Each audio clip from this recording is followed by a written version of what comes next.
நேற்றைய நாளில் அனைத்து புனிதர்களது திருவிழாவை கொண்டாடினோம். இந்த மூன்றுமே நமக்கு ஒரு ஆழமான உறவை கட்டி எழுப்பக்கூடியதாக இருக்கிறது.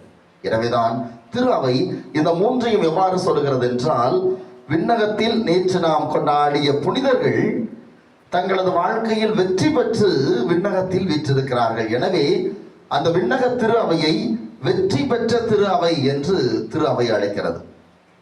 இரண்டாவது, இந்த விண்ணகத்திற்கு செல்வதற்கு முந்தைய படியிலே உத்தரிக்கிற நிலையிலே ஆன்மாக்கள் இருக்கிறார்கள். தாங்கள் செய்த குற்றங்களுக்கான கழுவாய்க்காக காத்து கொண்டிருக்கிற ஆன்மாக்கள். எனவே இந்த திரு அவையை துன்புறும் திரு அவை, தாங்கள் அங்கு சுத்திகரிக்கப்படுகிறார்கள், தங்களது பாவங்களுக்கு கழுவாய் தேடிக்கொள்கிற அந்த இடத்தில் இருக்கிறார்கள். எனவே அதை துன்புறும் திரு அவை என்று திருச்சபை அழைக்கிறது. மூன்றாவது,